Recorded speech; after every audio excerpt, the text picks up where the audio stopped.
नमस्कार दोस्तों, मेरा नाम है शकुन रघुवंशी और एक बार फिर आपका स्वागत है thewhitepitchy.com में। आपको एक बार फिर साबका करा रहे हैं एक नई अतिथि के साथ। नाम है ठाकुर उमेश भाटी, जननायक जनता पार्टी के प्रदेश के प्रवक्ता हैं। सर बहुत बहुत स्वागत है आपका। बहुत बहुत नमस्कार आपको भी रघुवंशी। सर ये जो अग्निपथ है, क्या जरूरत है लोगों को, युवाओं को अग्निपथ पे चलाने की? आपको तो शांति पथ पे चलाना चाहिए ना देश को।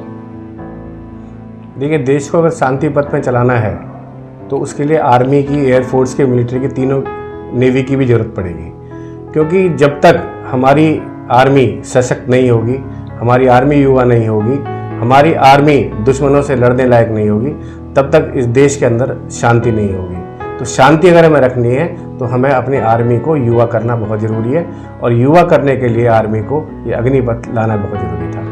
सर 17 साढ़े 17 साल का बच्चा क्या होता है, उसको क्यों फौजी बना रहे हैं आप? अगर आप देखेंगे तो उससे पहले सिर्फ 18 वर्ष से शुरुआत होती थी, मात्र 6 महीने का अंतर आया है। अगर आप देखेंगे इससे पहले की जो जितनी भर्तियां हैं वो 18 वर्ष से है, लेकिन इसको हमने 17.5 वर्ष क्यों लिया है और 6 महीने पहले किया है? क्योंकि आज अगर आप देखेंगे अपने बच्चों को, हमारे जो बच्चे हैं वो हमसे भी ज़्यादा टेक्नोलॉजी के प्रति जो है उनकी ज़्यादा पकड़ है। जो मोबाइल हम यूज़ करते हैं, शायद हमारे को उसका बटन, ग्रीन बटन और रेड बटन पता है, लेकिन हमारे बच्चे हमें उसके कितने सारे उसके अंदर फैसिलिटीज़ है वो सारी हमें बता देते हैं। तो हमें तो जितने और युवा बच्चे मिल सकें, क्योंकि टेक्नोलॉजी के प्रति जितनी सजग ये युवा पीढ़ी है हमारी, और जब तक हम अपनी आर्मी को देखिए, आज लड़ाई उस तरीके की नहीं रह गई कि हम जो है टैंकों को ढोने में लगे हुए हैं। आज लड़ाई इस तरीके से है कि मिसाइल ऊपर से आती है और हमारी दूसरी मिसाइल ऊपर ही उसको जो है वहाँ कोलैप्स कर देती है। तो आज सारा टेक्नोलॉजी का खेल है, और टेक्नोलॉजी के लिए हमारे को युवा की जरूरत है, और युवा के साथ साथ हमारे को होश और जोश दोनों चाहिए। तो जोश हमें युवा से मिलता है, और होश हमारे जो और उससे ऊपर जब लेवल पे चले जाते हैं जो बच्चे आर्मी के अंदर, उनसे हमें होश भी मिलता है। नहीं, पर मुझे बताइए, आप भाजपा नीति गठबंधन सरकार में आप शामिल हैं, तो ऐसी ये आप लोगों को आदत क्यों है अचानक से स्ट्राइक करने की? आप कभी स्ट्राइक कहते हैं, कभी नोटबंदी करते हैं, आप किसी से बात नहीं करते? बात करके लाइए ना किसी योजना को। देखिए, पहली बात तो मैं आपको क्लियर कर दूं कि ये संस्थाएं हैं, आर्मी, नेवी अपने आप में एक संस्थाएं हैं, मिलिट्री अपने आप में संस्थाएं हैं। ये संस्थाएं अपने आप में काम कर रही हैं, अपनी प्रक्रिया, इनकी खुद की भर्ती प्रक्रिया होती है, उसका सरकार के उसके अंदर कोई उसमें लेना देना नहीं है। फंड एक अलग से जनरेट होता है आर्मी, एयरफोर्स, मिलिट्री के लिए, वो फंड जो है वहाँ से दिया जाता है, उसकी डिमांड ये मिलिट्री फोर्स करती हैं। तो सरकार का काम है बाहर से सपोर्ट करना, लेकिन इंटरनली जो भी चीज़ें हैं, भर्ती प्रक्रिया हो गई, किस तरीके से आगे रैंक प्रोसेस है, ये सारे उनका खुद का प्रोसेस होता है, उसमें सरकार का कोई हाथ नहीं है। और आपको एक चीज़ और बता दूं कि ये आज एकदम अचानक नहीं हुआ है, ये 1989 से इस पर प्रोसेस चल रहा था कि किस तरीके से हमारे को अपनी मिलिट्री को युवा करना है। तो उस पर लगातार शोध पे शोध किए जा रहे थे, और शोध करने के बाद में जब पीछे विपिन रावत जो है अपने CDS थे, उस समय भी इसे बहुत शोध किया गया, लेकिन 2 साल जो है, 2 या 3 साल के करीब लगभग जो है ये पैराडामिक आया कोरोना का, तो उसमें थोड़ा सा हम बैकफुट पे चले गए और ये 3 साल लेट हो गया। नहीं तो हो सकता था ये 3 साल पहले भी आ सकती थी। तो ये कोई अचानक का खेल नहीं है कि एक दिन का खेल है, ये इसे पूरा वर्क किया गया है, पूरा होमवर्क करके तब इसको लेकर आए हैं। आप कहना चाह रहे हैं कि कोरोना आ गया, नहीं तो शायद ये अग्निपथ पहले आ जाता? बिल्कुल, पहले भी आ सकता था ये। पर आपकी ये टेंडेंसी हो गई है कि आप अचानक से ये योजना लाते हैं, अब युवाओं को समझा क्यों नहीं पा रहे हैं, वो तोड़फोड़ कर रहे हैं, इसके पीछे कारण क्या है? फिर आप इसमें कुछ ऐसा, कोई विदेशी एंगल, कोई ऐसा ढूंढ कर लाएंगे जो लोगों के गले नहीं पचेगा। पर फिलहाल तो युवा आक्रोशित है और वो रोड पर बैठा हुआ है, तोड़फोड़ कर रहा है।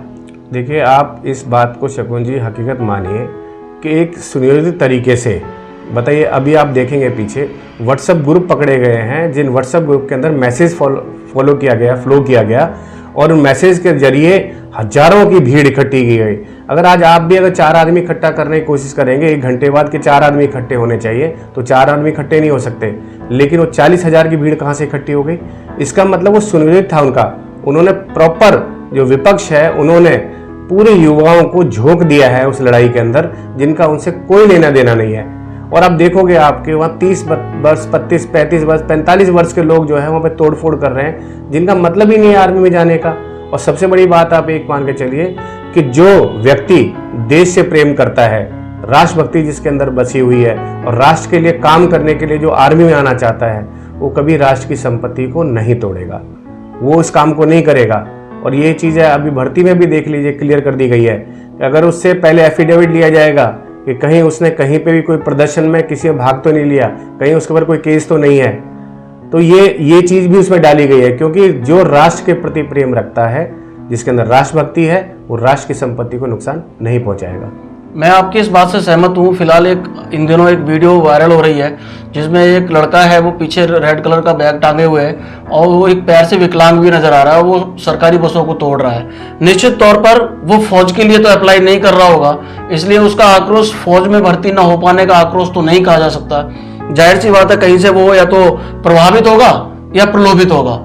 फिलहाल मैं ये कहना चाह रहा हूं कि ये जो 4 साल बाद जब आप इनको रिटायर कर देंगे और आपकी जो 4-5 राज्यों की सरकार है, उन्होंने कहा है कि हम इन्हें अपनी राज्य की पुलिस में ले लेंगे और विभागों में ले लेंगे, लेकिन बाकी के राज्य सरकारों ने ऐसा कोई इसमें आगे बढ़कर इंटरेस्ट नहीं दिखाया।